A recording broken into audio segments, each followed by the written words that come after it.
Assalamualaikum warahmatullahi wabarakatuh. Kembali di channel Waugeng. Oke, kali ini saya kedatangan Vario Tekno yang karburator. Motor ini problemnya dia mengalami kebocoran di bagian air radiator ya. Tiba-tiba lampu indikator si merah ini nyala ya. Indikator ini nyala dan ternyata dilakukan pengecekan pada motornya terjadi kebocoran di area sini kawan ya. Nah ini masih ada bekasnya, warnanya hijau-hijau.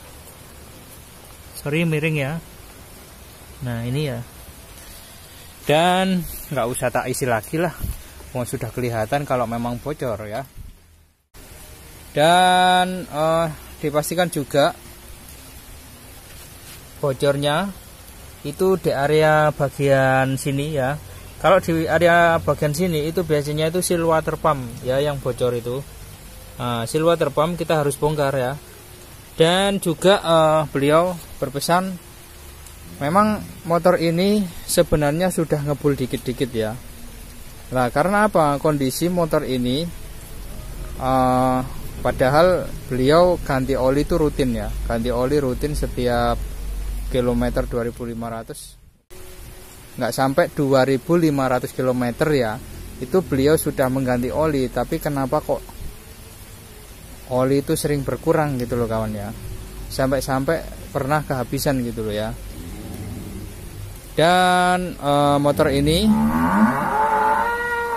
pada waktu saya hidupkan kemarin itu kan datangnya kemarin malam gitu loh ya kawan. Nah itu ngebul tipis-tipis ya, belum terlalu banyak memang ya, cuman ngebul tipis-tipis. Oke. Dan kalau begini ya wis sekalian aja kita bongkar ya. Dan juga nanti ada pembenahan di area CVT. Nah ini sudah saya bongkar ya CVT. Memang sengaja sorry nggak tak hidupkan motornya ya, karena ini sudah tak bongkar. Tadi nanti kita lihat aja lah problemnya. Apakah yang bikin motor ini sering kehabisan oli ya, dan juga penyebab dari kebocoran air radiator. Oke, yang pasti ini tak bongkar dulu, nanti langsung saja lihat permasalahannya. Karena untuk motor ini nggak saya videokan pelepasan atau perakitannya juga. Pokoknya nanti kita lihat permasalahannya ya, biar kawan-kawan tahu. Karena saya sudah sering bikin tutorial cara melepas motor matic, cara melepas mesin-mesinnya dan merakitnya juga. Oke, di sini sudah saya lakukan pembongkaran untuk bagian water pump sama silinder block juga headnya. Di sini yang pertama kali saya coba perlihatkan untuk bagian water pump ya. Kalau memang untuk water pump jenis Vario 110 ini kita harus bongkar sisi sebelah kanan ya, magnet juga, jadi agak banyak untuk bagian pelepasan ya. Pembongkaran itu agak banyak memang ya, dan harus ada pengetapan oli juga. Oke, langsung saja. Oke, di sini sudah saya persiapkan apa saja yang mau saya perlihatkan kepada pemirsa ya. Oke, ini kipas water pump ya. Tadinya bersemayam di sini ya. Ini saya copot ya. Saya untuk mendeteksi kerusakan harus kita lepas ya. Nah, cara kerja dari kipas ini sendiri, ini kerjanya cukup keras ya kawan. Karena ini harus ada tekanan dari si ini ya. Ini kan ada per ya dalamnya itu. Nah ya, sudah saya sering perlihatkan, kemarin juga saya bikin video cara gantinya. Sedangkan ini bagian per sini, asnya ya, bosnya itu ini momplong kawan ya. Ini momplong ya. Ini lubangnya itu langsung keluar ke daerah sini ya. Jadi dia nggak akan bercampur sama oli seandainya terjadi kebocoran ya. Jadi dia nggak akan bercampur oli seandainya terjadi kebocoran air radiator. Karena di sini ada ruang pemisah ya, antara bagian mesin ya, mesin habis itu sama water pump itu ada ruang pemisah. Jadi aman untuk jenis Vario ini, enaknya gitu ya. Oke, di sini sebenarnya saya pertama kali itu melihat pendeteksian di bagian kipasnya itu terjadi keretakan kawan ya. Ini samping ya. Karena ini ditekan dan otomatis air di samping-samping sini itu nggak bakal bisa masuk ke ruangan sini ya kawan ya. Nah, ke ruangan sini ya. Jadi air itu pasti ada di bagian samping water pump ya. Ya, dia berada di samping sini. Sedangkan ini ada semacam kayak seal ya, tapi ini dari teflon kawan ya. Ini dari teflon yang di kipas ini. Sedangkan yang di sini, nah yang di sini ini karet ya. Jadi ini teflon ya. Ini teflon, jenis teflon. Oke, di sini terjadi keretakan, akhirnya terjadi kebocoran ya, akhirnya masuk ke ruangan sini yang mengakibatkan keluarnya air ya dari ruang pemisah ya. Nah, akhirnya masuk ke ruang pemisah ini dan terjadi kebocoran. Karena tekanan dari panasnya air ya, semakin panas akhirnya tekanan itu semakin bertambah ya. Dia tekanan air panas ya itu akan menuju ke tekanan yang lebih rendah ya. Jadi itu menurut hukum fisika ya. Dan di sini terjadi keretakan juga ya. Ya. Kawan-kawan bisa lihat. Nah, ini ya, ini keretakan. Coba saya copot bisa nggak ya ini? Oh, ternyata sudah copot kawan ya. Oke, nah ini ya. Tuh ya. Ya jelas saja ini bocor ya. Oh, ini protol ya. Tuh lihat ya. Oke, yang pasti nanti seandainya penggantian seal ini, lakukan juga penggantian seal yang ada di sebelah bagian bearing ya. Nanti di dalam ruangan itu, ruangan pemisah ini ada semacam seal. Harganya murah ya, sekitar 5 ribuan kalau untuk seal o-ringnya, tapi yang mahal itu yang bagian water pump atau seal mechanical namanya ya. Karena dia ditekan oleh per. Nah, dia terus-menerus bekerja kayak gitu kawan ya, ditekan sama per gini.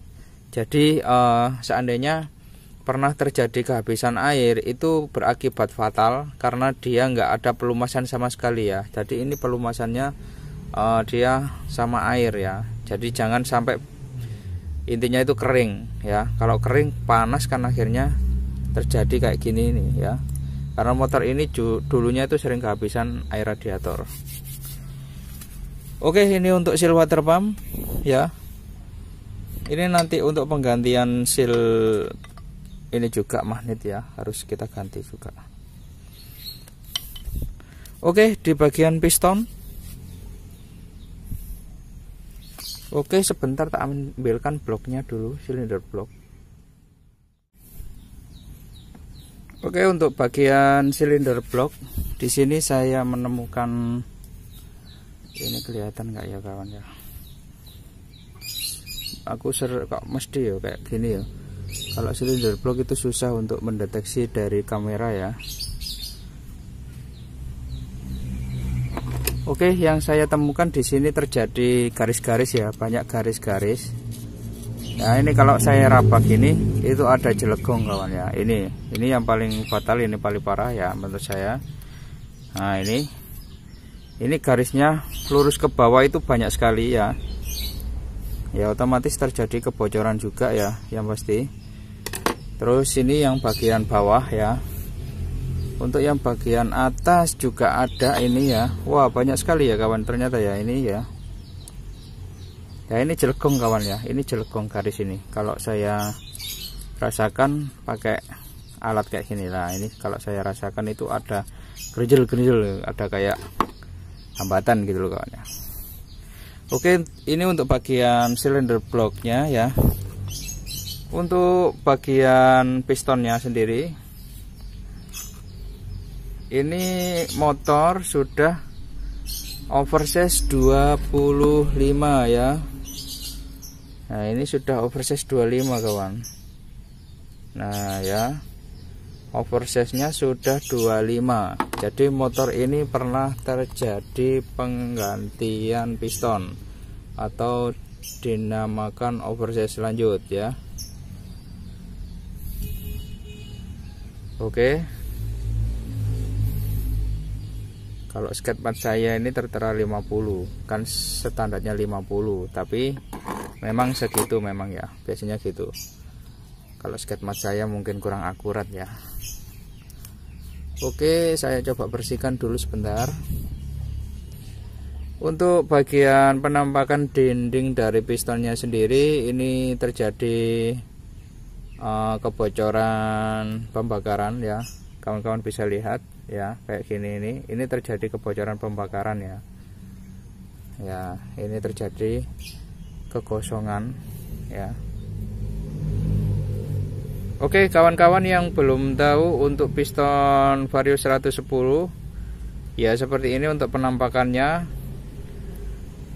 Diameter sama dengan punya Honda Grand, Astrea Prima, Astrea Impreza, Supra X ya, Supra X nya 110, habis itu Legenda itu sama ya kawan ya. Jadi kawan-kawan bisa aplikasi ya. Banyak yang menanyakan di kolom komentar, itu bisa nggak bang Vario 110? Bisa ya, cuman profilnya dia lebih agak jenong dikit ya kawan ya. Nah ini agak cembung sedikit. Terus untuk bagian cowakan klep ya, ini lebih terlihat jelas ya, jelas ada ya, jelas terlihat ada gitu loh. Kalau kita memakai piston Astrea Grand atau Supra X, biasanya itu dia lebih datar ya, agak datar, agak cekung dikit gitu loh ya. Jadi dia profilnya beda, terus juga cowakan klep ini nggak terlihat ya. Oke, jadi kawan-kawan bisa aplikasi ini ya. Mungkin kawan-kawan yang suka kompresi padat ya silakan aplikasi Vario 110 tanpa harus melakukan pembesaran bagian crankcase. Juga penggantian boring juga nggak usah ya. Lebih efektif untuk menaikkan kompresi ya kalau menurut saya. Kalau pengen yang budgetnya pelajar ya, anggap aja pelajar. Oke, jadi permasalahan terjadi pada penggantian piston nantinya ya.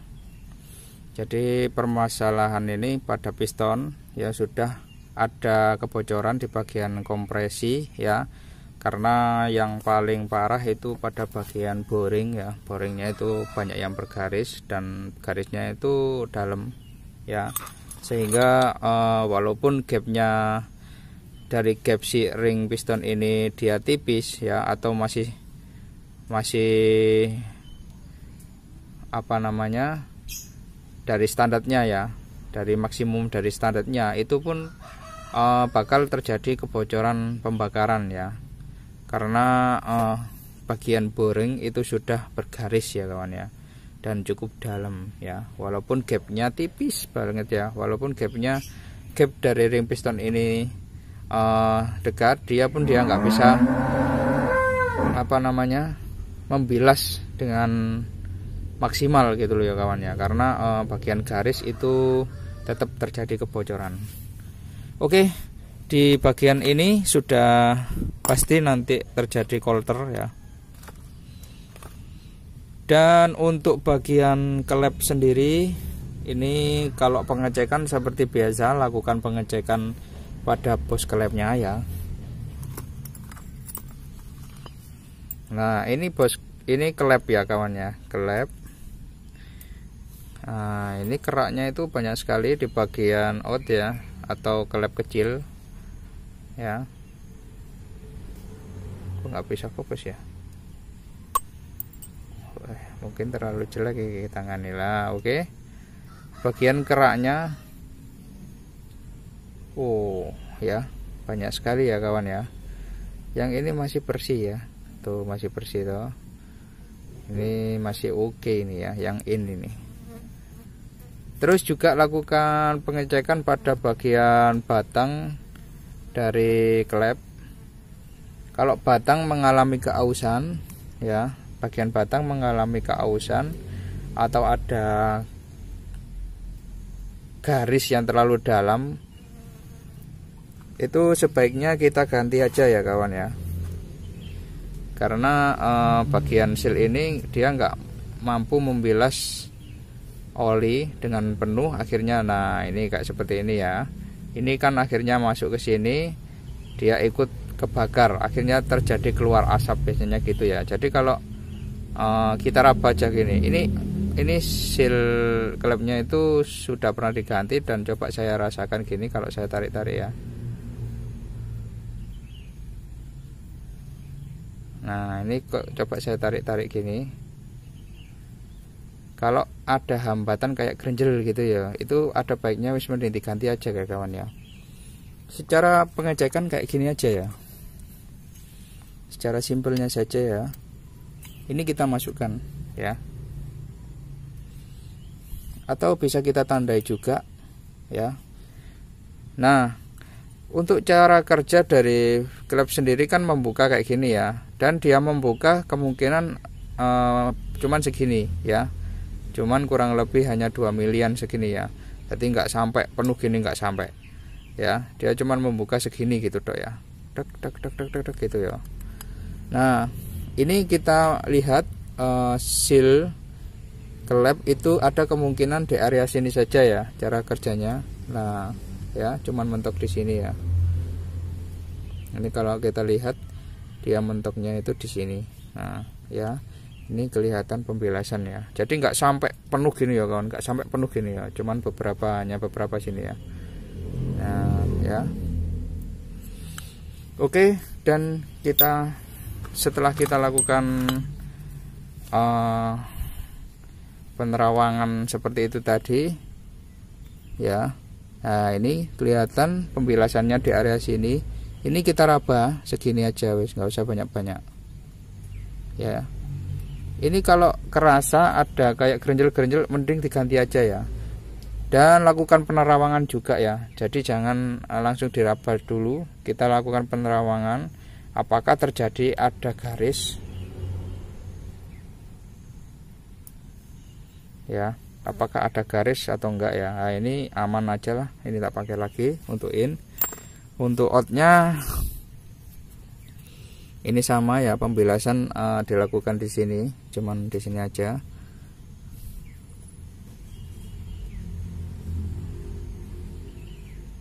Oke, masih aman.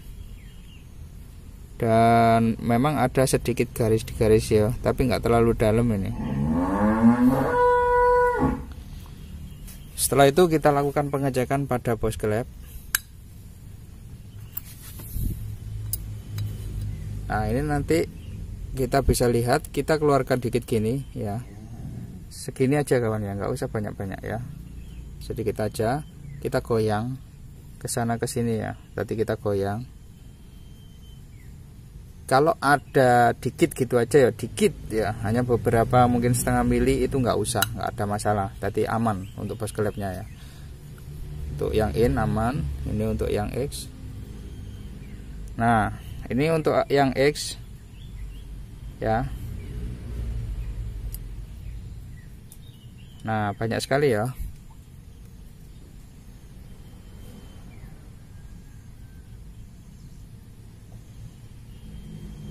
Nah ini untuk yang X ya. Sedangkan untuk motor ini dia memakai per double ya, double kayak punya Honda Grand. Jadi kalau kita nantinya itu melakukan penggantian bos klep, lakukan rapet gitu ya, karena dia memakai 2 per, jadi keras ya. Nah sebenarnya kalau kita nggak usah ganti nggak ada masalah ya, karena apa, motor ini juga nggak ada suara kasar dari klep, dia nggak ada suara kasar sama sekali, cuman dia keluar asap gitu aja wis ya. Nah sebenarnya nggak ada penggantian di area sini ya, nggak ada masalah, tapi namanya juga kita mekanik punya patokan sendiri-sendiri ya. Kalau saya sendiri mending tak ganti aja, saya resikonya itu untuk kedepannya ya, jadi biar nggak terjadi hal-hal yang tidak diinginkan untuk kedepannya ya. Jadi saya tetap menjaga kualitas untuk bagian reparasi saya ya, gitu loh kawan ya.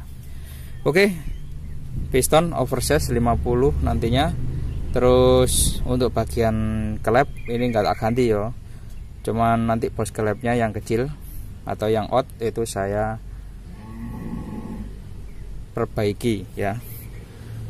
Oke, dan untuk bagian setang dari motor ini nggak ada masalah menurut saya ya, ada masalah, aman.